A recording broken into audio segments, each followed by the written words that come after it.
नमस्कार दर्शकों, हमारे YouTube चैनल अद्वितीय कहानियाँ पर आपका स्वागत। इसमें हम हर एक नई वीडियो में एक नई कहानी सुनाते हैं जो हमें जीवन की एक नई सीख देती है। तो चलिए आज की कहानी शुरू करते हैं। आज की कहानी का शीर्षक है सच्ची क्षमा द्वेष पर विजय पाती है। राजा विश्वामित्र सेना के साथ आकेट के लिए निकले।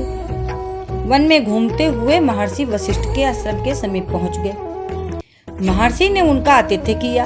विश्वामित्र देखकर आश्चर्य में पड़ गए कि उनकी पूरी सेना का सत्कार कुटिया में रहने वाले उस तपस्वी ऋषि ने राजोचित भोजन से किया। जब उन्हें पता लगा कि नंदिनी गौ के प्रभाव से ही वशिष्ठ ये सब कर सके, तो उन्होंने ऋषि से वह गौ मांगी। किसी भी प्रकार किसी भी मूल्य पर ऋषि जी ने गौ देने से इनकार कर दिया। उस बात को उन्होंने स्वीकार नहीं किया, तो विश्वामित्र बलपूर्वक उसे छीन कर ले जाने लगे। परंतु वशिष्ठ के आदेश से नंदिनी ने अपनी हुंकार से ही दारुण योद्धा उत्पन्न कर दिए और उन सैनिकों की मार खाकर विश्वामित्र के सैनिक भाग खड़े हुए। राजा विश्वामित्र के सब दिव्यास्त्र वशिष्ठ के ब्रह्मदंड से टकराकर निस्तेज हो चुके थे। विश्वामित्र ने कठोर तप करके और दिव्यास्त्र प्राप्त किए, किंतु वशिष्ठ जी के ब्रह्मदंड ने उन्हें भी व्यर्थ कर दिया। अब विश्वामित्र समझ गए कि छात्र बल तपस्वी ब्राह्मण का कुछ बिगाड़ नहीं सकता। उन्होंने स्वयं ब्राह्मणत्व प्राप्त करने का निश्चय करके तपस्या प्रारंभ कर दी। सैकड़ों वर्षों के उग्र तप के पश्चात ब्रह्मा जी ने प्रसन्न होकर दर्शन भी दिया, तो कह दिया, वशिष्ठ आपको ब्रह्म ऋषि मान ले तो आप ब्राह्मण हो जाएंगे। विश्वामित्र जी के लिए वशिष्ठ से प्रार्थना करना तो बहुत अपमानजनक लगता था और संयोगवश जब वशिष्ठ जी मिलते थे तो उन्हें राजर्षि कहकर ही पुकारते थे। इससे विश्वामित्र का क्रोध बढ़ता जाता था।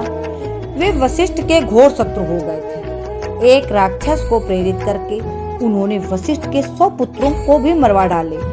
स्वयं ही वशिष्ठ को अपमानित करने, नीचा दिखाने तथा उन्हें हानि पहुंचाने का अवसर ही ढूंढते रहते थे। मैं नवीन सृष्टि करके उसका ब्रह्मा बनूंगा। अपने उद्देश्य में असफल होकर विश्वामित्र जी अद्भुत हट पर उतर आए। अपने तपोबल से उन्होंने सचमुच नवीन सृष्टि करनी प्रारंभ कर दी। नवीन अन्न, नवीन तृण, तरु, नवीन पशु वे बनाते चले जाते थे। अंत में ब्रह्मा जी ने उन्हें आकर रोक दिया। उन्हें आश्वासन दिया कि उनके बनाए पदार्थ और प्राणी ब्राह्मी सृष्टि के प्राणियों के समान ही संसार में रहेंगे।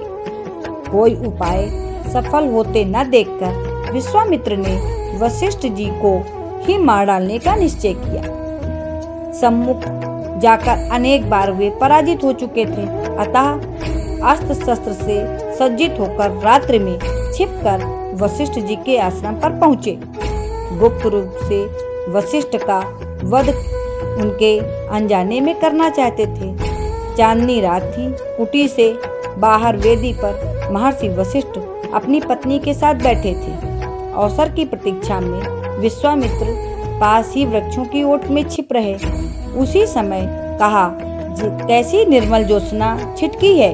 वशिष्ठ जी बोले, आज की चंद्रिका ऐसी उज्जवल है जैसे आजकल विश्वामित्र जी की तपस्या का तेज दिशाओं को आलोकित करता है। विश्वामित्र ने इसे सुना जैसे उन्हें सांप ही सूंघ गया। उनके हृदय ने उन्हें बहुत धिक्कारा।